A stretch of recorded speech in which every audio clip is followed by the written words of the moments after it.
सबसे पहले हम क्वेश्चन को समझते हैं कि इसमें दिया क्या है। सिंपल क्वेश्चन है, कुछ खास है नहीं। यहाँ पर पूछा है कि e governance project have a build in bias toward technology and back and integration. इसका मतलब होता है कि जो यूजर होता है ना उसकी तरफ बायसनेस है, यानी कंपनियां जो ज़्यादा फोकस कर रही है। हिंदी में इसको लिखा है कि ई गवर्नेंस परियोजनाओं के उपयोगकर्ता केंद्रीय डिजाइनों की तुलना में प्रौद्योगिकी और बैक एंड एकीकरण के प्रति अंतर्निहित पूर्वाग्रह परीक्षण कीजिए। यूजर सेंट्रिक डिजाइन है और इसका है एग्जामिन, यानी कि ये सिंपल ये कहना चाह रहा है जो उपभोक्ता है, यानी जैसे आप कंप्यूटर यूज करते हैं, आपको लेकर कंपनियां ज़्यादा काम नहीं कर रही है। अगर लोगों में लिटरेसी रेट कम है, पर्टिकुलर डिजिटल लिटरेसी रेट कम है, तो उसको बढ़ाने के लिए कंपनियां काम नहीं कर रही है। इसका बैक एंड यूजर यानी कि जो अंतिम उपभोक्ता है उसके लिए कंपनियां नहीं काम कर रही है। कंपनियां जो काम कर रही है वो कर रही है सर्वर को बहुत ज़्यादा अच्छा बनाने के लिए, सर्वर का इंटीग्रेशन करने के लिए, अपने नए नए फीचर ऐड करने के लिए, नई नई टेक्नोलॉजी ऐड करने के लिए। लोगों की तरफ इनका ध्यान नहीं है इतना। ये यही कहना चाह रहा है ई गवर्नेंस वाला जो आपका क्वेश्चन है, और उसी को हमें बताना है। सिंपल है। अगर ये यहाँ ई गवर्नेंस का एक सिंपल मीनिंग लिखेंगे, ई गवर्नेंस का मतलब होता है इलेक्ट्रॉनिक का गवर्नमेंट में यूज। उसकी एक वर्ल्ड बैंक की डेफिनेशन है, यहाँ पर वो लिखी गई है, इससे ज़्यादा कुछ नहीं है। ये आपकी किताबों में भी है और आपको जो पढ़ाया गया है उसमें भी रहेगा। फिर ये है, ये कैसे बायस्ड है ये बताया है, ये कुछ रिपोर्ट दिया है, जैसे डिजिटल डिविडेंड्स की रिपोर्ट है, यानी ऐसे लोग जिनके पास डिजिटल लिटरेसी है और जिनके पास नहीं है उनके बीच का है। इसके अलावा वो वही बताया ना कि कम सर्वर और डेटा एकीकरण पर ध्यान दे रहे हैं, ये रहेगा। जटिल प्रक्रियाएं हैं, हमने जो टेक्नोलॉजी बना तो दी, उसमें हर रोज नए नए अपग्रेडेशन आ रहे हैं, पर क्या हो रहा है इससे कम्प्लेक्सिटी बढ़ रही है। लोग उसको समझ नहीं पा रहे हैं। लोग इसके अलावा जो अपग्रेड है उसके अकॉर्डिंग खुद को अपग्रेड नहीं कर पा रहे हैं, तो उनकी पहुंच से दूर हो जा रही है टेक्नोलॉजी। ये बात की गई है। फिर ये कुछ एक सिंपल बोला गया है, उपयोगकर्ता केंद्रीय डिजाइन की आवश्यकता क्यों है, इन्होंने बताया है, जिसमें यहाँ पर सामाजिक और भाषाई स्थिति है, इसके अनुरूप डिजाइन किया जाना चाहिए। अंत्योदय का सिद्धांत है। अंत्योदय का मतलब होता है अंतिम जन, यानी कि हमें कोशिश ये करनी चाहिए कि जो टेक्नोलॉजी है वो जो अंतिम पायदान पर व्यक्ति उस तक पहुंचे। अभी क्या हो रहा है, देश की लिटरेसी रेट कम है, इसके अलावा डिजिटल लिटरेसी तो और कम है। यही वजह है कि आपको आए दिन बहुत ज़्यादा ऐसे केस मिलते हैं। जब भी आप पेपर उठाएंगे ना, हर रोज आपको साइबर फ्रॉड के केस मिलेंगे। आज का भी आप देखेंगे ना, 1100 करोड़ के आसपास का कंबोडिया का जो ग्रुप है उसने साइबर फ्रॉड से रुपए निकाल लिए। 2-3 दिन पहले का देखोगे, दिल्ली में है, ग्रेटर नोएडा में इस एक वुमेन है, उसको हाउस अरेस्ट करके, उसको डिजिटल अरेस्ट करके 7 करोड़ रुपए उससे ठग लिए। तो हर रोज क्यों? क्योंकि डिजिटल लिटरेसी इतनी है ही नहीं। डिजिटलाइजेशन तो चीज़ों का होगा, ये यही बात की गई है। अंत्योदय यानी अंतिम व्यक्ति तक पहुँचे और अंतिम व्यक्ति भी उसके लिए साक्षर हो। ये सेकंड ARC को कोट कर दिया गया है और कुछ नहीं है इसमें। ये उमंग है और डीबीटी है। डीबीटी इसके अच्छे एग्जाम्पल है। अगर आप अंतिम जो यूजर है उस तक पहुंच जाएंगे तो डीबीटी डायरेक्ट बेनिफिट ट्रांसफ़र है। इसमें क्या हो रहा है, यानी सीधे लोगों के खाते में पैसे जा रहे हैं। इससे क्या होगा, जो बिचौलिए थे उनके पास रुपए नहीं जा रहे हैं और इससे पैसे सरकार के बच रहे हैं। तो ये यही है। राजीव गांधी जी ने भी बोला था ना कि 1 रुपये पहुँचता है, स्टार्ट होता है तो बहुत कम रुपए पहुँचता है। तो उसको वो बिचौलियों को ख़त्म करने के लिए हम टेक्नोलॉजी को यूज कर सकते हैं, पर उसके लिए शर्त ये है कि अंतिम जो व्यक्ति है उसको शामिल किया जाए। और अंतिम व्यक्ति को शामिल करने का मतलब है कि उससे पहले वाले तो ऑटोमेटिक शामिल हो ही जाएंगे। फिर अगला जो क्वेश्चन था ये है आपका भारत अफ्रीका है। देखो आजकल भारत अफ्रीका का ना काफ़ी ज़्यादा चल रहा है। इंडिया और अफ्रीका के रिलेशन पर कई बार पहले भी क्वेश्चन आया हुआ है। तो ये यहाँ पर पूछा गया है कि जो भारत और अफ्रीका के जो रिलेशन है वो कैसे अच्छे हो रहे हैं और उनको कैसे अच्छा और किया जाए, उसी के ऊपर क्वेश्चन बना हुआ है कि India Africa digital partnership is achieving mutual respect, co development and long term institutional partnership elaborate. Simple है, भारत अफ्रीका डिजिटल साझेदारी, आपसी सम्मान, सह विकास और दीर्घकालिक संस्थागत साझेदारी को प्राप्त कर रही है। विस्तार से बताइए। यहाँ पर बस हल्का सा ये ध्यान देना है, डिजिटल है, डिजिटल यानी डिजिटलाइजेशन हो रहा है जो आज के युग में है, उसको लेकर बताना है। ये सिंपल ये नहीं बताना है, आपको इसका कीवर्ड बस ध्यान रखना है कि डिजिटलाइजेशन है, यानी ई गवर्नेंस से रिलेटेड जो चीज़ें हैं उनको ऐड करते हुए आपका आंसर जरूर आना चाहिए। बाकी पॉइंट आप डाल सकते हैं, किसी ने मना नहीं किया, पर ये जरूर पॉइंट टैकल होना चाहिए। यहाँ पर हम एक सिंपल बताएंगे कि जो हमारे और अफ्रीका के संबंध है वो बहुत ज़्यादा पुराने हैं। आप देखते थे ना पुराने समय में मानसून हवाएं हैं, मानसून हवाओं से आप देखेंगे तो ऐसे व्यापार होता था। तो हम इधर ऐसे देखते हैं, यहाँ पर व्यापार होता था, ऐसे चलती थी तो ऐसे करके ना ये 6 महीने इधर चलती है, 6 महीने ऐसे, तो ये व्यापार होता था। तो उन्हीं से हम देखेंगे अरब यात्री आते थे, तो तब से लेकर आज तक। इसके साथ साथ हम जब उसके बाद देखेंगे, हमने ये देखा फ्रीडम स्ट्रगल है, उसमें भी दोनों ने साथ में पार्टिसिपेट किया। गांधी जी साउथ अफ्रीका में गए थे, वहाँ पर पहला मूवमेंट शुरू किया, ये हम देखते हैं। फिर क्या रहेगा, साझेदारी का डिजिटल साझेदारी। याद रखना, बताए ना जो डिजिटल है उस पर ज़्यादा फोकस करना है यहाँ पर। जैसे ई विद्या भारती है, ई आरोग्य भारती है, ये सारे के सारे क्या करते हैं, अफ्रीकी युवा हैं उनको ऑनलाइन अफ्रीकी जो यूथ है उसको ऑनलाइन कनेक्ट कर रहे हैं। इसके अलावा डीपीआई का है, कोविड-19 के दौरान है, इंडिया स्टेक है, इंडिया स्टेक ने आधार और यूपीआई से लिंक के साथ साझा किया था। G20 में अफ्रीकी संघ की 27 सदस्यता दिलाई गई है। जो ग्लोबल साउथ की जो डिजिटल आवाज़ है ना, वैसे नहीं डिजिटल आवाज़ कहने का है, सिंपल रिलेशन है, उस रिलेशन में आप डिजिटल वाला एंगल जरूर डालते जाओ, बस इतना ही है, इससे ज़्यादा कुछ रॉकेट साइंस नहीं है। नहीं आता तो जितना आता है वो लिख दो, उसके अंदर डिजिटल वाले डायमेंशन डाल दो, उसके भी नंबर मिल जाएंगे। ऐसा नहीं है कि नहीं डिजिटल वाला किसी को नहीं आता है तो पता लगा छोड़ना नहीं है, नॉर्मल लिखा है उसमें जितने डिजिटल के एंगल है उतने डालिए, आपको ठीक ठाक नंबर मिल जाएंगे तब भी। इसके अलावा रहेगा वित्तीय समावेशन में है, ये इकोनॉमिक सर्वे है, ये बोल रहा है कि यहाँ पर क्या कर रहे हैं हम, इकोनॉमिक ये कर रहे हैं, इंक्लूजन कर रहे हैं। इसमें डिजिटल है, डिजिटल भुगतान मॉडल है, इसको अपनाया है। मॉरिशस है, इथोपिया जैसे देश हैं, ये है, ये मॉडल को अपनाकर इसमें क्या कर सकते हैं, 15% की वृद्धि कर सकते हैं। अगर बाकी देश भी अपने इंडिया की तरह डिजिटलाइजेशन करते हैं तो उनके भी इकोनॉमी बूस्ट हो सकती है, लोगों तक बेनिफिट ज़्यादा पहुंच सकता है। जैसे अगर आप अपने खाते से पैसे निकलवाते हैं तो क्या रहता है, आपके फ़ोन पर मैसेज आता है। इसके अलावा अगर राशन, अभी बोलते हैं ना डायरेक्ट बेनिफिट ट्रांसफ़र के तहत, अगर राशन की दुकान पर सामान जाता है तो आपके पास मैसेज आ जाता है, ये सारी चीज़ें हैं। इसके अलावा हम देखते हैं साइबर सुरक्षा और एआई का है, हमने किया है, भारत भाषिणी का किया है। इसके अलावा साइबर सिक्योरिटी के साथ, साइबर सिक्योरिटी में अफ्रीका के साथ मिलकर काम कर रहे हैं। आगे हम देखते हैं अलग अलग जो संस्थाएं हैं वो भी डिजिटली साझेदारी कर रही है। ये है ITEC है, इसने 10,000 अफ्रीकी जो पेशेवर है इनको डिजिटली स्किल्ड करने का, ये पिछले साल काफ़ी ज़्यादा चर्चा में था। इसी वजह से क्या किया है, कुछ नहीं किया, क्वेश्चन सिंपल है, ई गवर्नेंस का डिजिटल वाला डायमेंशन पहले वाले में यूजर सेंट्रिक पूछा, अगले में क्या किया, जो विदेश संबंध है, विदेश संबंधों में डिजिटल का डायमेंशन डालकर पूछ लिया, बस यही किया है, इसके अलावा कुछ अलग नहीं किया है। ये चर्चा में था इसलिए ये एंगल डालकर पूछ लिया है क्वेश्चन में। अगला है एक्सिम बैंक है, एक्सिम बैंक की है जो रिपोर्ट है ये बोलती है भारत अफ्रीका में डिजिटल बुनियादी ढांचे का विकास होगा तो $12 बिलियन से अधिक का क्रेडिट लाइन प्रदान की गई है भारत ने। क्रेडिट लाइन ये रहती है जिसमें क्या रहेगा ना, इसमें सॉफ्ट लोन दिया जाता है। जैसे होता है ना, अगर आप बैंक से लोन लेने जाते हैं, मान लो आपको 12% मिलता है, हाउस लोन हो सकता है, कई बार सरकार की अलग अलग स्कीम आती है उससे, और अलग अलग उपभोक्ताओं को 8 से 12 के बीच में आपको लोन मिलता है।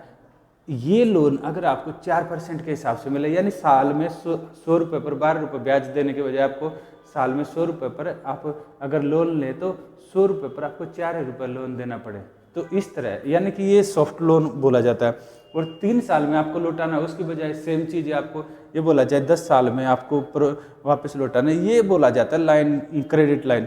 फिर संस्थागत संबंध है, इंडिया है और अफ्रीकन यूनियन है, इसका एजेंडा है 2063 के लक्ष्यों को पूरा करने के लिए डिजिटल अर्थव्यवस्था पर संयुक्त टास्क फोर्स, यानी इंटीग्रेटेड टास्क फोर्स का गठन करना है, ताकि दोनों दोनों दोनों एरिया मिलकर आगे बढ़े। इंडिया और अफ्रीका, साउथ अफ्रीका नहीं, अफ्रीका, अफ्रीका कॉन्टिनेंट, अफ्रीकी महाद्वीप के सारे देश ये हैं। फिर एक कंक्लूजन स्मार्ट सा लिख सकते हो, और कुछ नहीं है इसमें। देखो IR में भी ना जो UPSC में आ रहे हो वो क्वेश्चन कैसे आ रहे हैं, ऐसे नहीं आ रहे जो आप हर रोज चटपटी मसालेदार खबरें सुन रहे हो, वो क्वेश्चन नहीं है। उसके ना ब्रॉड वाले डायमेंशन, UPSC में ना मुद्दे आधारित क्वेश्चन पूछे जाते हैं। ऐसा नहीं होगा कि कोई खबर बनी, खबर से संबंधित जो मुद्दा होगा वहां से क्वेश्चन उठाकर पूछा जाता है। वैश्वीकरण ये हम आगे भी देखेंगे, जब आगे भी जो PY की ओर लगाते जाएंगे ना, ये 2000 पिछले साल का लगा रहे, 25 का, फिर 24, 23, 22 लगाएंगे, तो वहाँ भी आप देखना। अगला है वैश्वीकरण के क्षीण। ये सिंपल बोला है, with the waning of globalisation, globalisation कम हो रहा है, post cold war world becoming a site of sovereign nationalism elucidate. वैश्वीकरण के क्षीण होने के साथ शीत युद्ध के बाद की दुनिया संप्रभु राष्ट्रवाद का स्थल बनती जा रही है, स्पष्ट कीजिए। अरे कुछ नहीं है, अमेरिका जो कर रहा है ना उसका क्वेश्चन पूछा है, ये ना पूछा है इस देश के संबंध। यहाँ पर सिंपल क्वेश्चन ये पूछ लिया है कि अमेरिका, यहाँ पर सिंपल क्वेश्चन है कि अमेरिका जो आजकल कर रहा है वो क्या है, वो सोवर्जिन नेशन से लिंक करके पूछा हुआ है कि ये क्या है अमेरिका ने जो किया है। अमेरिका का जो आजकल का घटनाक्रम हम देख रहे हैं, इससे हमें क्या दिखाई देता है,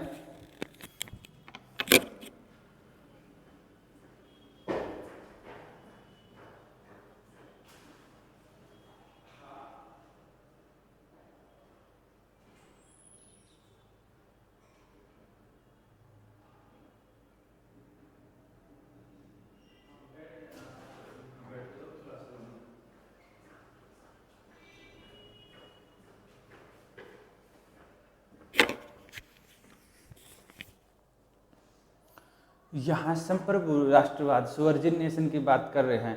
यानी कि यहाँ बातें क्या की जा रही, बातें ये की जा रही है कि जो अमेरिका क्या कर रहा है, अमेरिका फर्स्ट, अमेरिका की पॉलिसी है ना, मेक अमेरिका ग्रेट अगेन। ये जो पॉलिसी है, जो नीति है, अमेरिका को प्राथमिकता दो। इंडिया ने तो किया था मेक इन इंडिया, अमेरिका ने उसको उल्टा ही रूप कर दिया है कि मेक अमेरिका ग्रेट अगेन। जो मेक अमेरिका ग्रेट अगेन है, इसमें क्या रहता है, इसमें अमेरिका, अभी बात करें ना, ये पिछले साल का है तो मैं अभी का इशू नहीं उठाऊंगा। पिछले साल भी अमेरिका क्या कर रहा था, कभी हर एक मैक्सिमम जगह से अपने आप को वापस विड्रॉ कर रहा था। अब बैग नहीं लेकर आए, बैग लेकर आए है क्या, अच्छा ठीक है। अमेरिका काफ़ी जगह से खुद को विड्रॉ कर रहा था, और काफ़ी जगह से जो विड्रॉ करते करते, जैसे पेरिस क्लाइमेट संधि है उससे, और बाकी कई जगह से अमेरिका ने ना, यहाँ पर अमेरिका ने काफ़ी जगह से विड्रॉ किया है। और अमेरिका काफ़ी बाकी देशों पर जो टैरिफ खेल रहा है, उसी को लेकर ये क्वेश्चन बना हुआ है पिछले साल कि संप्रभु राष्ट्रवाद का स्थल बनती जा रही है। यानी यहाँ पर क्या है, यहाँ पर राष्ट्र खुद के ऊपर ज़्यादा फोकस कर रहे हैं और ग्लोबलाइजेशन बिखर रहा है। हम बोलते हैं ना, संसार एक गांव की तरह है, संसार गांव की तरह यहाँ दिखाई नहीं दे रहा, यहाँ बिखरता दिखाई दे रहा है, इसलिए ऐसा क्वेश्चन बना हुआ है। ये एक सिंपल सा एक इंट्रोडक्शन आप कोई भी लिख सकते हैं। फिर अगर हम देखते हैं तो यहाँ पर क्या है, अमेरिका चीन का युद्ध की बात की गई है, और इसमें क्या है, इसमें WTO है। WTO के अनुसार यहाँ पर अगर ये व्यापार युद्ध हो रहा है तो उसकी वजह से पूरा जो वर्ल्ड इकोनॉमी है वो डाउन जा रही है।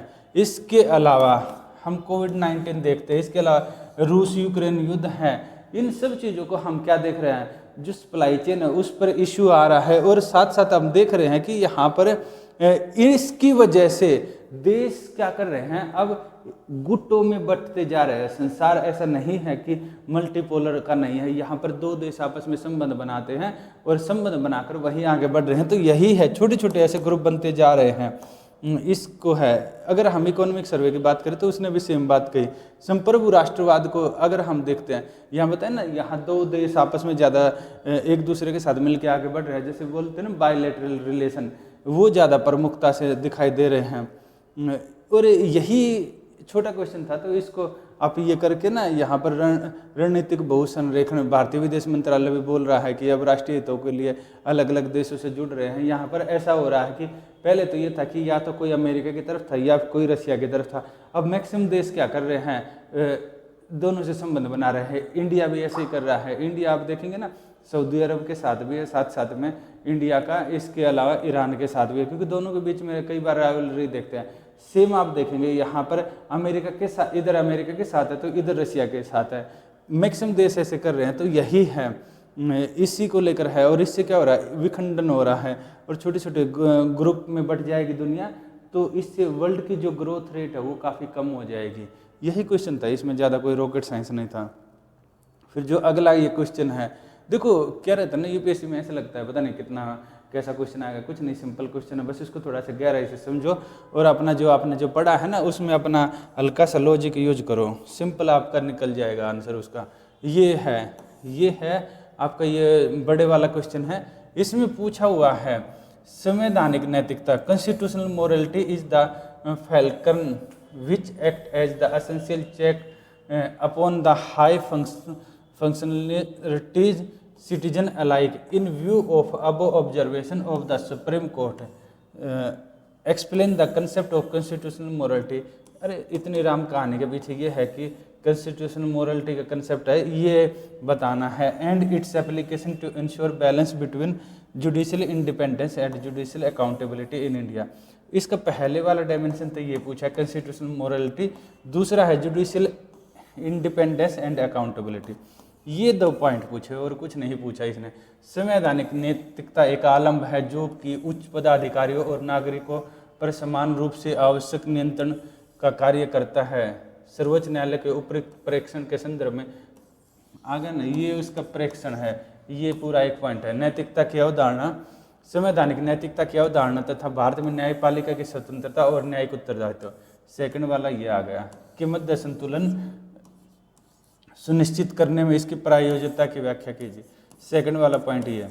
बस इन 2 पॉइंट के बीच में, इन 2 पॉइंटों के आधार पर आपके क्वेश्चन का पूरा आंसर निकल जाता है। यानी कि यहाँ कुछ नहीं पूछा, संवैधानिक नैतिकता। अगर आपने पिछले साल करंट अफेयर पढ़ा होगा तो पूरे साल चर्चा में रहा था, और सुप्रीम कोर्ट ने कई सारे केस में क्या किया था, कई सारे केस में ये बोला था कि हम कानून के आधार पर फैसला, कानून में कई बार ऐसा दिखता है कि चीज़ें गलत हैं, कई बार ऐसा होता है जहाँ कानून नहीं है, कई बार कानून के आधार पर कई लोग बचकर भी निकल जाते। तो यहाँ पर क्या रहता है, संवैधानिक नैतिकता की बात की, हमें कानून से परे जाकर है। संविधान का मतलब क्या है, संविधान का मतलब यही है ना, वेलफेयर और लोगों के लिए अच्छे काम करना और सरकार अच्छे काम करे। और इसी में सुप्रीम कोर्ट का क्या है, सुप्रीम कोर्ट का है कि लोगों को न्याय प्रदान करे, यानी कि जो भी चीज़ें हैं नियम कायदों के हिसाब से हो, इसलिए हो ताकि लोगों का भला हो सके, लोगों का अच्छा हो सके। उसी कंसेप्ट से यही निकला है संवैधानिक नैतिकता। यानी कि यहाँ पर सिंपल ये बोला गया है, अगर इसकी डेफिनेशन भी देखेंगे ना, केवल संविधान में लिखित प्रावधानों का पालन नहीं है बल्कि उसकी अंतरात्मा। अब अंतरात्मा क्या होती है वो तो आपको खुद देखना है। अंतरात्मा लोकतांत्रिक मूल्य समानता, यानी कि यहाँ पर बोलो ना संविधान का एसेंस, संविधान की प्रस्तावना वही है। और प्रस्तावना क्या है, काफ़ी चीज़ें ऐसे जो संविधान में लिखी नहीं गई उनके बाहर भी, यानी कि सिर्फ नियम कायदों के अलावा, नियम कायदों पर नहीं चलना, उसके अलावा भी जाकर डिसीजन देना, उसके आधार पर भी निर्णय देना, यही संवैधानिक नैतिकता है। और ये कई मामलों में बात की गई है। अगर इस अवधारणा का देखें तो नवतेज सिंह जौहर केस है और जोसेफ साइन केस है। इसमें स्पष्ट किया था सुप्रीम कोर्ट ने, सामाजिक नैतिकता पर प्राथमिकता मिलनी चाहिए। यहाँ पर संवैधानिक नैतिकता को सामाजिक नैतिकता सोशल क्या रहता है, देखिए यहाँ पर क्या रहेगी, सोशल एथिक्स में ऐसा होता है जैसे ट्रांसजेंडर का देखते हैं, जैसे होमोसेक्सुअलिटी के है, कई तरह के इशू आते हैं सोशल समाज में टैबू के रूप में।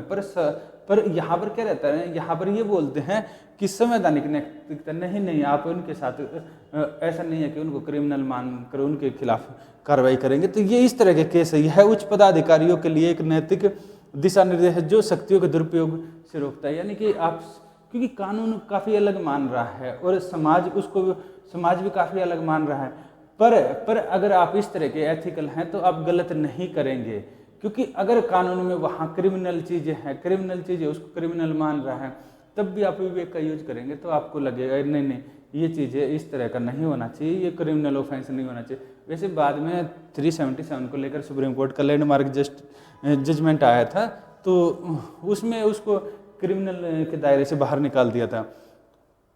फिर अगला जो पहला पॉइंट यहाँ पर है, जो सेकंड पॉइंट है ना, ये है न्यायिक स्वतंत्रता और जवाबदेही के बीच संतुलन। न्यायिक स्वतंत्रता का संरक्षण, आर्टिकल 50 है ना 50 अनुच्छेद, और जो ये द्वितीय जज मामला है इसमें भी यही है कि संवैधानिक नैतिकता यह सुनिश्चित करती है कि बिना किसी बाहरी दबाव के, यानी कि यहाँ पर क्या रहेगा ना, यानी कोई भी बाहरी दबाव, सरकार कानून बनाकर भी ऐसा नहीं हो सकता कि न्यायपालिका में इंटरफेयर करे। संवैधानिक नैतिकता बोलती है कि जो न्यायपालिका है वो स्वतंत्र रहेगी। एनजेसी में क्या हो रहा था, वहाँ पर सरकार विधायिका और कार्यपालिका के माध्यम से न्यायपालिका पर उसके ऊपर कहीं ना कहीं उसके ऊपर हस्तक्षेप कर रही थी, इसलिए एनजेसी खारिज किया गया। यही बोल रहा है। आर्टिकल 50 भी यही बोलता है कि कार्यपालिका का न्यायपालिका से पृथक्करण, न्यायिक जवाबदेही सुनिश्चित करना। ये है कि 230वीं जो रिपोर्ट है ये भी बोल रही है कि 5 करोड़ से ज़्यादा मामले हैं जो 5 करोड़ से ज़्यादा पार कर चुके हैं। ऐसे में संवैधानिक नैतिकता न्यायपालिका को उसके प्राथमिक कर्तव्य है, यानी स्पीडी जस्टिस, त्वरित न्याय प्रदान करने को लेकर भी यहाँ पर लिंक किया गया है। अगला हम देखेंगे न्यायिक अतिरेक।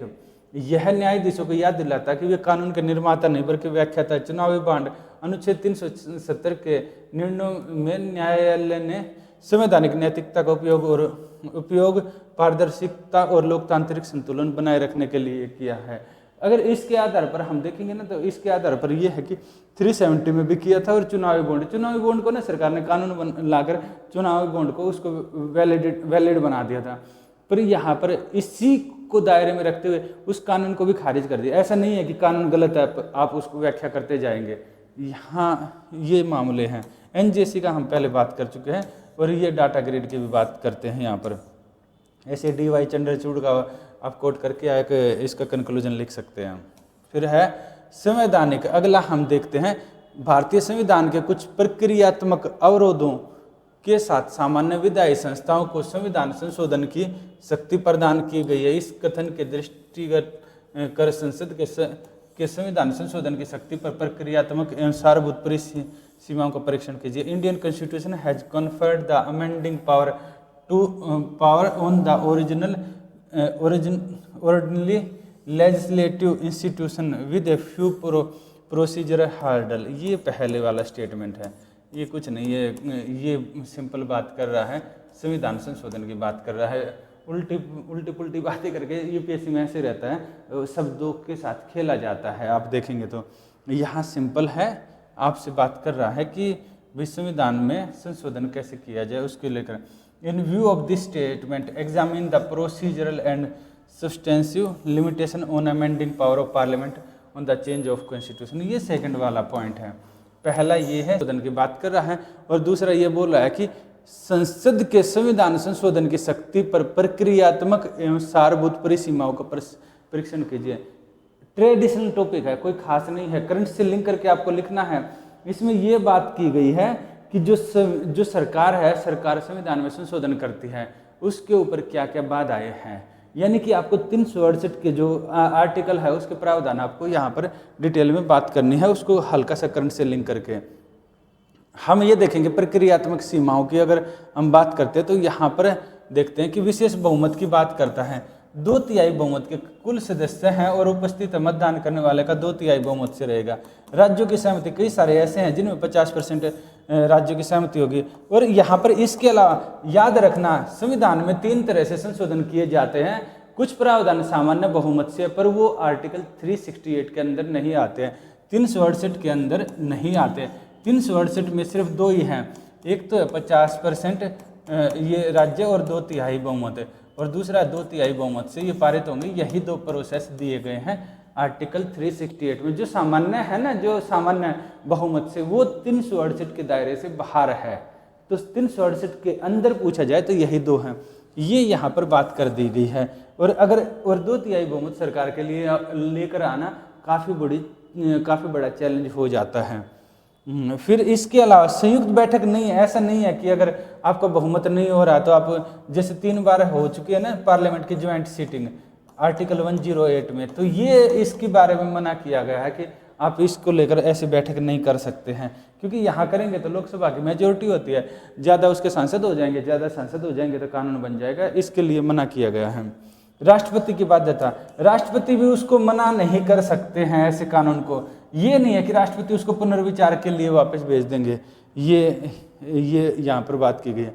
सारभूत सीमाएं, अगर हम सब्सटेंसिव लिमिटेशन की बात करें तो आधारभूत संरचना है, सरकार कोई भी ऐसा कानून नहीं बना सकती है जो कि बेसिक स्ट्रक्चर, जो कि केशवानंद भारती मामला है ना केरल राज्य का है, जिसमें कि केशवानंद भारती की जमीन से रिलेटेड मामला था कि मैं ये पीठाधीश थे और इनकी जमीन केरल सरकार ने एक्वायर कर ली थी, उसको लेकर जो जजमेंट आया था वहाँ पर सुप्रीम कोर्ट ने बात की थी मूलभूत ढांचे की, और जो मूलभूत ढांचे का सिद्धांत है वो ये बोलता है कि जो पार्लियामेंट है यानी संसद मनमर्जी से पूरे संविधान में ऐसे मनमर्जी से चेंज नहीं कर सकती, यही बात है। जैसे सरकार धर्मनिरपेक्षता के मामले में चेंज करना चाहे, न्यायिक समीक्षा को खत्म करना चाहे तो नहीं कर सकती।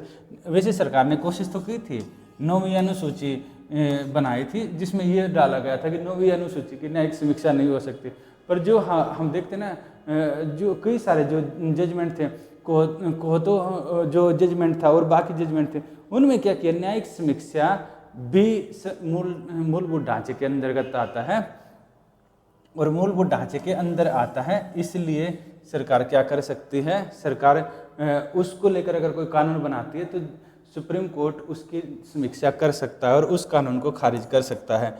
ये है। ये इसके अलावा मिनर्वा मिल मामले में भी कहा था कि ऐसा नहीं है कि सरकार पूरे संशोधन करने की शक्ति के माध्यम से क्या करे, संविधान कोई नया लिख दे या संविधान कोई खारिज कर दे। हिटलर ने भी ऐसा ही किया था, उसने क्या किया, सत्ता में आने के बाद जर्मनी के संविधान को खारिज कर दिया था उस समय। सरकार ऐसा नहीं कर सकती। अगला है आर्टिकल 13 बनाम अनुच्छेद 368। यहाँ कोयलो जो केस है इसमें भी कहा था कि ये 9वीं अनुसूची का, ये मैंने आपको बता दिया था कोयले केस में। वर्तमान में सरकार 106 संशोधन कर चुकी है और जो लास्ट में 106 था ये था नारी शक्ति वंदन अधिनियम। ये जो पारित किया गया, इस नारी शक्ति वंदन अधिनियम क्या है, इसमें लोकसभा और इसके साथ साथ विधानसभा यानी Lok Sabha plus state legislative assembly, याद रखना यहाँ पर कहीं भी राज्यसभा की बात नहीं की गई है। यहाँ पर हम देखते हैं ना, लोकसभा है, राज्यसभा का रिजर्वेशन नहीं है। इसके अलावा स्टेट लेजिस्लेटिव असेंबली है और स्टेट लेजिस्लेटिव काउंसिल का रिजर्वेशन नहीं है। इन दो में रिजर्वेशन की बात की गई है। तो ये जो कानून है ये किसको प्रभावित कर रहा है, सेंट्रल गवर्नमेंट को, स्टेट गवर्नमेंट को। इसलिए हमने देखा ना, ये काफ़ी वैसा प्रोसेस था यहाँ पर। कैसा प्रोसेस था, यानी कि सरकार को काफ़ी ज़्यादा मुश्किल से इसको पारित करवाया गया और इसमें लोकसभा का बहुमत की जरूरत, विशेष बहुमत, स्पेशल मेजोरिटी, और राज्यों ने जब इसको अनुमति दी तब जाकर ये पारित हुआ। यहाँ पर है संसद की शक्ति है वो इतनी नहीं है कि संसद पूरे संविधान को खत्म कर दे। ऐसे करके आप यहाँ पर कंक्लूजन कर सकते हैं। तो यहाँ पर हमने देखा क्या, हमने सिंपल यही देखा कि क्वेश्चन कैसे, क्वेश्चन देखो, क्वेश्चन ये था, हाँ यही था क्वेश्चन कि संविधान के कुछ प्रक्रियात्मक अवरोधों के साथ सामान्य विधायी संस्थाओं के संविधान संशोधन की शक्ति प्रदान की है। इस कथन के दृष्टिगत संविधान संशोधन की शक्ति पर प्रक्रियात्मक एवं सारभूत परिसीमाओं का परीक्षण कर, वही तो बोला ना, संविधान संशोधन की प्रक्रिया पूछी, उसके ऊपर सीमाएं पूछी, बात खत्म। क्वेश्चन सिंपल है और ये ट्रेडिशनल क्वेश्चन है, मैं इसको बिल्कुल नहीं मानूंगा कि ये करंट अफेयर से लिंक करके पूछा हुआ है। अगला है, ये भी सिंपल क्वेश्चन आया हुआ है, भारत में कॉलेजियम प्रणाली के विकास की विवेचना कीजिए। सिंपल है, सीधे के सीधे बताना है। Discuss the evolution of collegium system in India, critically examine the advantage and disadvantage of the system. Second, of appointment of जज of the Supreme Court of India and that of USA. यानी कि यहाँ पर क्या किया, USA से इसको, क्योंकि हम बार बार बोलते हैं ना, इंडिया का जो जुडिशरी है, इंडिया की जुडिशरी है अमेरिका की जुडिशरी की तरह इंडिपेंडेंट है, और अमेरिका की जुडिशरी की तरह इंडिपेंडेंट है। तो यहाँ पर सिंपल ये पूछा है इंडिया और अमेरिका की जुडिशरी के बीच में तुलना, और तुलना भी किस आधार पर है, यहाँ पर एक पर्टिकुलर कुछ नहीं, हल्का से एक एंगल डाल दिया है। एंगल क्या डाला है, यहाँ पर जो तुलना पूछी है वो पूछी है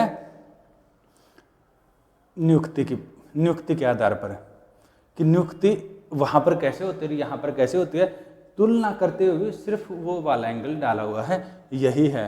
तो कॉलेजियम प्रणाली का आप सिंपल लिखेंगे कि क्या है कॉलेजियम प्रणाली का, हल्का सा आप बताएंगे।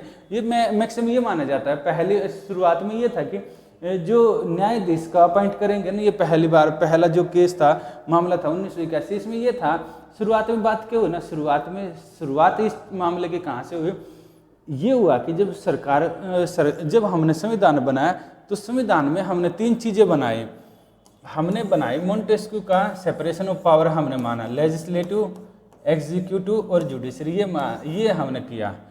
धीरे धीरे हम देखते हैं जब इमरजेंसी लगी थी, इमरजेंसी के टाइम ना क्या हुआ, जो सीनियरिटी है उसको हटाकर जो उससे जूनियर जज है उनको चीफ जस्टिस बना दिया गया। तो यहाँ पर क्या हुआ, यहाँ जुडिशरी को ये लगा कि सरकार क्या करती है, क्योंकि क्या रहेगा, जो जीत कर आते हैं वही तो एमपी बनते हैं और वही मिनिस्टर बन जाते हैं, और मिनिस्टर बन जाते हैं तो जब मिनिस्टर बनेंगे तो वो एग्जीक्यूटिव वाले पार्ट में आएगी। तो कहीं ना कहीं हमारे यहाँ पर ये दोनों इकट्ठा मिलके काम करते हैं, यानी कि लेजिस्लेटिव के लिए एग्जीक्यूटिव अकाउंटेबल है, पर एक एमपी वो यहाँ भी होता, वो यहाँ भी होता है। तो ये चीज़ जुडिशरी ने देखा, और देखते हुए जुडिशरी ने एक मामला आया, उस मामले में क्या बोला, ये पहले वाले मामले में बोला कि इस मामले में बोला कि अगर जो न्यायाधीश है, जो अपॉइंट करने हैं जज, तो उसमें क्या करना होगा, राष्ट्रपति को परामर्श मांगेंगे। परामर्श की बात की गई, पहले में कुछ नहीं कहा, पहले बार में उनको परामर्श कहा। और परामर्श यानी कि यहाँ क्या है, कंसल्टेशन होगा, परामर्श, यानी कि ये नहीं बोला कि ये परामर्श मैंडेटरी है। पहला सिंपल परामर्श की बात की, भाई आप मन मर्जी से मत अपॉइंट कीजिए, अगर आपको जज अपॉइंट करने तो आप हमसे परामर्श लीजिए। अगला जो मामला आता है, अगले मामले में क्या कहा, यहाँ सेकंड वाला मामला ये 1993 में आया, ये बहुत ज़्यादा लैंडमार्क माना जाता है। इसमें ये बोला कि ये जो परामर्श होगा ना, ये बाध्यकारी होगा। यहाँ से चीज़ें उलट गई। अगर कोई आपको परामर्श देता है, बोलता है कि मुझे क्या खाना चाहिए, आप बोलो कि आपको खूब सारा खाना खाना चाहिए, अगर वो मान लो बहुत ज़्यादा खाना नहीं खाता है और आप उसको फिर सजा देना शुरू कर देते हो, यहाँ पर यही केस हो गया। न्यायालय ने क्या किया, अपने पिछले निर्णय को ना उलट दिया, और कॉलेजियम को क्या किया, यहाँ परामर्श को ये माना, परामर्श की जगह बोला कि नहीं परामर्श नहीं है, सहमति, यानी कि आपको हमसे ही पूछकर अपॉइंट करने होंगे। अब आगे फिर एक और स्टेप आगे बढ़ता है, जो थर्ड वाला मामला आता है, थर्ड जो जज केस आता है, इसमें क्या बोलते हैं, इसमें ये बोला कि जो कॉलेज, यानी कि जब आपको हमसे पूछकर अपॉइंट करने होंगे, तो यानी एक सिस्टम बना दिया, उसी को बोला गया कॉलेजियम सिस्टम, पूछकर। तो इसमें यह बोला कि यहाँ पर क्या रहेंगे, 5 जज होंगे, एक तो सीजीआई व chief justice of India, Bharat के मुख्य न्यायाधीश, और 4 अलग होंगे, और ये मेजोरिटी से बोलेंगे। फिर अगला जो मामला आया, इसमें क्या हुआ, इसमें एनजेएसी को खारिज कर दिया। एनजेएसी इसमें यही बोला ना कि यहाँ पर सरकार उसमें इंटरफेयर कर रही है जुडिशरी के अपॉइंटमेंट में, ये बोलकर खारिज कर दिया। अब यहाँ पर हम देखते हैं इससे क्या हो गया, इससे संसार की इकलौती ऐसी जुडिशरी हो गई इंडिया की जो सबसे ज़्यादा पावरफुल है। अमेरिका में इतना नहीं है। अगर हम अमेरिका से यहाँ पर देखते हैं, इनका तुलना करते हैं, तो न्यायाधीशों का समूह है जिसका नाम कॉलेजियम है, सरकार केवल पुष्टि करती है। यहाँ पर क्या होगा, राष्ट्रपति न्यायाधीशों को नामित करते हैं, और जो सीनेट है ना, जो सीनेट है वो उसकी पुष्टि करेगी अमेरिका में। यहाँ तो यहाँ कॉलेजियम ही उसको प्रस्तावित करेगा, सरकार तो बस ये बोलेगी हाँ भाई हम इसको मानते हैं। यहाँ पर ऐसा नहीं है अमेरिका में। इसके अलावा ये क्या है, ये गैर संवैधानिक है और न्यायिक नवाचार है, यानी संविधान में ऐसा कोई कॉलेजियम के बारे में कोई जिक्र नहीं किया गया है। ये क्या है, ये पॉलिटिकल है और संवैधानिक है अमेरिका की। इसके अलावा अगर कार्यकाल देखते हैं तो जो न्यायाधीश है इनकी सेवानिवृत्ति, इंडिया में 65 साल में न्यायाधीश रिटायर हो जाते हैं, अमेरिका में आजीवन सदस्य रह सकते हैं न्यायाधीश अपने पद पर। फिर अगला हम देखते हैं, जब हम ये देखते हैं पावर का सेंट्रलाइजेशन कहाँ है, यहाँ पर इंडिया में न्यायपालिका की तरफ है, जुडिशरी की तरफ है। यहाँ पर हम देखते हैं एग्जीक्यूटिव और लेजिस्लेटिव की तरफ है। यानी कि कार्यपालिका और विधायिका के बीच में संतुलन है, सॉरी वहाँ संतुलन है, यानी सेपरेशन ऑफ पावर का ठीक तरह से। इंडिया में क्या होगा, झुकाव हो गया जुडिशरी की तरफ, ये है। फिर अगर हम देखते हैं भारत में जो कोलिजियम प्रणाली है, इसका फायदा है, फायदा ये है कि पॉलिटिकल इंटरफेरेंस नहीं होता है। इंडिया में आप देखेंगे ना काफ़ी ज़्यादा, आप एडीआर की रिपोर्ट आप देखना, एडीआर की रिपोर्ट आप देखेंगे उसमें 40% से ज़्यादा ऐसे माननीय हैं, ऐसे सांसद हैं, यानी कि एमपी हैं जिसमें लोकसभा राज्यसभा के दोनों शामिल होते हैं, जिनके ऊपर क्रिमिनल केस हैं। तो इस तरह की अगर हम चीज़ देखते हैं तो यहाँ पर क्या रहेगा, ये जो इस तरह का जो फैसला है कोलिजियम वाला, ये जुडिशरी के अंदर सरकार का इंटरफेरेंस रोकता है। इससे क्या रहेगा, इससे भाई भतीजावाद बिल्कुल रहता है। जो विधि आयोग है इसने अपने 230वीं रिपोर्ट में भी कहा है, ये कहा है कि इससे क्या रहेगा ना, ये बंद कमरे की प्रक्रिया, बंद कमरे की प्रक्रिया का मतलब है कि इसके लिए न तो कोई स्पेशल ये बताया जाता है इनका अपॉइंटमेंट किया जा रहा है, क्यों किया जा रहा है, न इनके लिए कोई अलग से भर्ती निकाली जाती, कुछ नहीं किया जाता, उसने उसको बताया, उसने उसको बताया, या उनका जो इंटरनल जो प्रोसीजर है उसको फॉलो करके अपॉइंट किया जाता है। तो ये अच्छा नहीं माना जाता। अमेरिका का अगर हम नामांकन की देखें तो अमेरिका की ये क्या है, नामांकन है, यानी कि उसको कैसे अपॉइंट किया जाएगा, ये अच्छा, ये ट्रांसपेरेंट है। इंडिया में क्या रहेगा, इंडिया पर इससे क्या रहेगा, इससे साथ साथ हम ये भी देखते हैं, इससे कई बार हम ऐसे देखते हैं कि जो जज हैं, जज क्या करते हैं, जज ऐसी विचारधारा वाले आ जाते हैं जो राष्ट्रपति की विचारधारा से रिलेटेड हैं, तो राष्ट्रपति की हाँ में हाँ टाइप का इसमें दिखता है। अगर वर्तमान में हम देखें तो भारत में ना 30% के आसपास जो रिक्तियाँ हैं जजों की, वो ऐसे के ऐसे पेंडिंग है। कहीं ना कहीं एक ये मामला ऐसा बन रहा है कि सरकार उसकी अपॉइंट करे नहीं करे, कौन करे क्या करे, ठीक है नहीं है, इन दोनों के बीच में ना एक टसल का काम कर रहा है ये। यहाँ कोलिजियम और सरकार के बीच में एक करना क्या चाहिए, एक मेमोरेंडम ऑफ प्रोसीजर बनना चाहिए, एक प्रक्रिया का। इस प्रक्रिया के तहत अगर कोई चीज़ आती है तो उस पर से सरकार अनुमति देगी और सिग्नेचर करेगी, ये है। और कोलिजियम में किन को अपॉइंट किया जाना चाहिए, ये भी किया गया और क्यों किया गया, ये भी बताना चाहिए। अगला हम देखते हैं यहाँ पर जो अगला है, अगला जो क्वेश्चन है, इसमें हम आईआर का ये क्वेश्चन है, ये सेकंड लास्ट क्वेश्चन है जो पॉलिटी और आईआर से आए हुए हैं यूपीएससी के पेपर में। ये 19 नंबर क्वेश्चन है। इसमें सिंपल पूछा गया है जो इंडिया की ना जो फॉरेन पॉलिसी है, फॉरेन पॉलिसी में नए नए आयाम, जब हम आपको फॉरेन पॉलिसी पढ़ाते हैं और आपने पढ़ा भी होगा, तो इसके ना नए नए आयाम होते हैं फॉरेन पॉलिसी के। इसमें जो नया आयाम है ये है एनर्जी सिक्योरिटी। जब हम सुरक्षा की बात करते हैं तो एनर्जी सिक्योरिटी, और एनर्जी सिक्योरिटी की बात करते हैं तो मिडल ईस्ट की बात करते हैं। और इसके अलावा रसिया का, बार बार रसिया से तेल खरीदने के ऊपर अमेरिका सैंक्शन की बात कर रहा था ना, उसी को लेकर ये क्वेश्चन बना हुआ है। यहाँ क्वेश्चन में वहाँ की बजाय मिडल ये डाल दिया है, मिडल ईस्ट वाला area. Energy security constitute the dominant king pin of Indian foreign policy, ठीक है, and is linked with India's over reaching influence in middle eastern countries.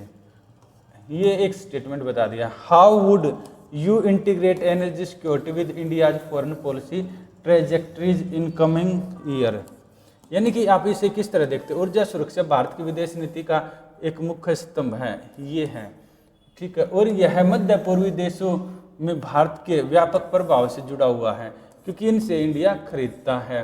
आप आने वाले वर्षों में भारत की विदेश नीति की दिशा के साथ ऊर्जा सुरक्षा को कैसे एकीकृत करेंगे। देखो क्या हो रहा है ना, अमेरिका जगह जगह ईरान के ऊपर सैंक्शन लगा दिए। अब हाल फिलहाल में तो 25% लगा दिए, पर जब पेपर बना होगा पिछले साल तब तो नहीं लगाए थे इतने, पर कहीं ना कहीं सैंक्शन तो थे। इंडिया में के काफ़ी प्रोजेक्ट रुके हुए थे कि आप इससे खरीदो मत। तो ये चीज़ें ना, इसके अलावा रसिया से के ऊपर सैंक्शन लगा रखे थे। ये सारी चीज़ें आपसे उम्मीद की जाती है कि आपको इनका पता होना चाहिए, और पता होना चाहिए तो उन्हीं को लेकर क्वेश्चन बना हुआ है कि हम क्या कर रहे हैं। जो मिडिल ईस्ट की जो बात करते हैं, आज क्या हो रहा है, आने वाले फ्यूचर में क्या हो सकता है, एनर्जी सिक्योरिटी को लेकर यही क्वेश्चन है।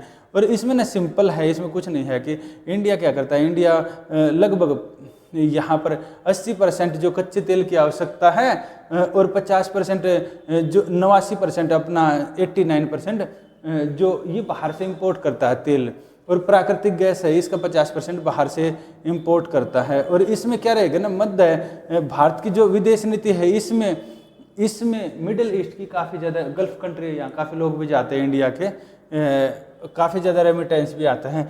इन देशों से अब भी तकरीबन 55% के आसपास गल्फ कंट्री है, उनसे इंडिया तेल खरीद रहा है, अलग अलग देशों से खरीदने के बावजूद भी। साथ में हम देखते हैं भारत ने अपनी ऊर्जा सुरक्षा के लिए यूएई के साथ एडनोक जैसी कंपनियां हैं उनके साथ साझेदारी की है, और वहाँ पर भूमिगत भंडार है उनके लिए। जैसे मंगलोर में ये जो कंपनी है ना यूएई की एडनोक, ये यहाँ पर क्या करती है, तेल स्टोर करती है इंडिया में, यानी जो एक्सेसिव तेल है वो यहाँ पर आकर स्टोर करती है। इसके अलावा हम अगर देखते हैं भारत की कुछ कंपनियां जैसे ओएनजीसी विदेश है, ये कई देशों में तेल कुएं कि जैसे ब्लॉक 1 है अबू धाबी में है, में निवेश कर रही है। और सऊदी अरब की जो अरामको है, यूएई की कंपनियां हैं भारत के रिफाइनरी क्षेत्र में जैसे रत्नगिरी प्रोजेक्ट में निवेश कर रहे हैं। यानी इंडिया इन देशों में निवेश कर रहा है और यहाँ देश की कंपनियां इंडिया में निवेश कर रही हैं। इससे हम क्या देख रहे हैं, इससे ये देख रहे हैं कि एनर्जी सिक्योरिटी को लेकर, इसके साथ साथ हम विदेश मामलों को लेकर भी आगे बढ़ रहे हैं। विदेशी संबंध जिसमें कि रहता है ना, हम व्यापार को कितना आगे लेकर जाएंगे, ये काम हो रहा है। आगे क्या हो सकता है, आगे है India middle east economic corridor. India इसके अलावा इसको यूरोप, इसमें है India middle east Europe corridor और हरित गलियारा। ये है भारत जो मध्य पूर्व और यूरोप आर्थिक गलियारा है। ये ना एक सिर्फ मार्ग नहीं है, इंडिया क्या कर रहा है, इंडिया अपने आप को ना यहाँ से जो ईस्ट यूरोप है वहाँ तक कनेक्ट करने की कोशिश कर रहा है इन देशों के थ्रू। यहाँ पर आप गल्फ कंट्री मान सकते हैं, ये इधर है, यहाँ पर इधर वाले एरिया में। इसमें हाइड्रोजन पाइपलाइन और बिजली की तारों के माध्यम से हरित ग्रिड बनाने की बात चल रही है, हरित हाइड्रोजन और ऊर्जा के ऊपर। यानी कि यहाँ क्या है, सऊदी अरब और ओमान के साथ मिलकर इंडिया बना रहा है नेशनल ग्रीन हाइड्रोजन मिशन है, और ग्रीन अमोनिया हाइड्रोजन के सह उत्पादित समझौते कर रहा है। क्योंकि क्या रहेगा ना, एक टाइम आएगा, तब उस टाइम के बाद क्या होता है, जब पेट्रोल खत्म हो जाएगा तब क्या करोगे, तो ये फ्यूचर का है। Future green hydrogen, electricity, solar panel, इनको लेकर काम कर रहा है और यही हमारा फ्यूचर का है। फ्यूचर में एनर्जी सिक्योरिटी है, जो कि हमारे क्वेश्चन का सेकंड पार्ट था। आगे अगर हम देखते हैं साइबर सुरक्षा और चेक पॉइंट है, भारत की नौसेना है, नौसेना का विजन है, ये हारमुज जलमरुमद है और बाबल मंडप है। यहाँ से क्या रहेगा, यहाँ पर इंडिया का है, इंडिया का जो सागर है, जो सागर विजन है, इसमें ये है कि इंडिया है, इंडिया गार्जियन है, गार्जियन ऑफ इंडियन ओशियन है, यानी इंडियन ओशियन का भारत संरक्षक के रूप में गार्जियन की भूमिका निभाता है। क्यों? क्योंकि संसार का काफ़ी ज़्यादा तेल इसी रूट से जाता है और इंडिया एक डेवलपिंग कंट्री है, तो हमारी जो एनर्जी नीड है बहुत ज़्यादा है, इसलिए भी ये चीज़ें यहाँ पर लिखी गई हैं। फिर I2U2 है, ये बेसिक चीज़ें हैं, ये तो है। फिर यहाँ पर क्या है, इंडिया को ऐसा नहीं है कि सिर्फ इसी एरिया पर, क्योंकि क्या रहेगा ना, मिडल ईस्ट में देखो, अभी देखो फिलहाल भी अमेरिका क्या हो रहा है, अमेरिका ने अभी 25% और लगा दिया है कि कोई भी यहाँ से ईरान से सामान खरीदेगा या चीज़ यहाँ पर, जैसे चांबार पोर्ट भी इंडिया का अटकता दिख रहा है, तो अगर खरीदेगा तो उस पर 25% एक्स्ट्रा टैरिफ लगाया जाएगा। अगर देश आपस में कन्फ्लिक्ट में उलझ जाते हैं तब क्या रहेगा, ये सारी चीज़ें इंडिया को काफ़ी ज़्यादा जोखिम में डाल सकते हैं। तो इंडिया को क्या करना है, इंडिया को स्ट्रेटेजिक ऑटोनॉमी लेकर आनी है, यानी अलग अलग जो सोर्स हैं एनर्जी के, उनके ऊपर निर्भर करना होगा। जैसे सोलर एनर्जी है, इसके अलावा जैसे विंड एनर्जी है, इसके अलावा हाइड्रोजन एनर्जी है, और साथ साथ हमें ऐसा करना होगा, संसार में एक जगह के बजाय अलग अलग जगह से अपना जो ट्रेड है उसको डाइवर्सिफाई करना है होगा। ये करके आप एक कंक्लूजन लिख सकते हैं। ये लास्ट वाला क्वेश्चन है, ये है पूर्व और पश्चिम के बीच नाजुक असंतुलन और यूएस बनाम रूस चीन गठबंधन के बीच उलझन के कारण संयुक्त राष्ट्र में सुधार प्रक्रिया अभी भी अनसुलझी है। इस संबंध में पूर्व पश्चिम नीति टकराव की जांच और आलोचनात्मक मूल्यांकन कीजिए। The reform process in United nation remain unsold. कुछ नहीं, यूएन के सुधार की बात की गई है, ये सिंपल बोला जाए तो। Because of delicates imbalance of east and west, entanglement of USA versus Russia China alliance, examine the critically evaluate the east west policy confrontation in this regard. ये बोल रहा है कि जो भारत की है ये जो पूर्व की वाली पॉलिसी है, ईस्ट वाली है और वेस्ट वाली, इसको आप क्रिटिकली इवेलुएट करो। और भारत की पॉलिसी ने इसमें है एक ईस्ट ब्लॉक बन रहा है, जिसमें कि हम देख रहे हैं रसिया चाइना है, एक वेस्ट ब्लॉक है। वेस्ट ब्लॉक में हम देखते हैं कि यूरोपियन यूनियन है और बाकी अमेरिका, ये वाले एरिया की बात कही गई है। और इसके साथ साथ क्या हो रहा है, इसके साथ संयुक्त राष्ट्र का जो सुधार है, संयुक्त राष्ट्र में 5 देश पुराने जमाने पर ही चल रहा है, 5 देश वही सारी चीज़ों को लीड कर रहे हैं, उसको लेकर क्वेश्चन पूछा हुआ है। जो आप ट्रेडिशनल पढ़ते हैं ना, यूएन में रिफॉर्म क्यों चाहिए, ये बात है। उसको यहाँ क्या किया, सेकंड वाले एरिया में ना उसी को करंट सेलिंग कर दिया है। यानी यूएन में रिफॉर्म होने चाहिए, उसको लेकर हम 2 ब्लॉक देखते हैं। एक तो ईस्ट बन रहा है, ईस्ट रसिया चाइना, इसमें इंडिया को भी कई बार शामिल करते हैं, पर नॉर्मली इंडिया न्यूट्रल रहता है और इंडिया की पॉलिसी फिलहाल तक न्यूट्रल है। और दूसरा है वेस्ट वाला बन रहा है, इनको लेकर बात। ये संयुक्त राष्ट्र का आप हल्का सा एग्जाम्पल देंगे, फिर इसके हल्का सा एक इंट्रो देंगे। इसके अलावा फिर यूएनएससी का बताएंगे, यूएनएससी क्या है, P5 क्या है, इसके बारे में बताएंगे। ये आपका बेसिक रहता है। इसके अलावा क्योंकि अब समय बदल गया, परिस्थितियाँ बदल गई है, कई सारे देश निकल कर बाहर आए हैं, कई अलग अलग पावर सेंटर बन रहे हैं, जिसमें हम देखते हैं जैसे भारत है, जापान है, जर्मनी है, ब्राज़ील है, इनको भी इसकी सदस्यता होनी चाहिए, नहीं मिल रही है। तो ये भी इसके खिलाफ एक दूसरा ग्रुप बना है जो है कॉफ़ी क्लब है। कॉफ़ी क्लब को चीन और रसिया इनडायरेक्टली समर्थन देते हैं। साथ में हम देखते हैं कि ये टकराव किन किन आधार पर होता है, ईस्ट और वेस्ट में। यहाँ पर जो टकराव होता है, वेस्ट जो ब्लॉक है जिसमें अमेरिका और उसके अलाई यानी कि यूरोप के देश हैं, इनमें है ये मानवीय हस्तक्षेप की, मानवाधिकारों को प्राथमिकता देते हैं।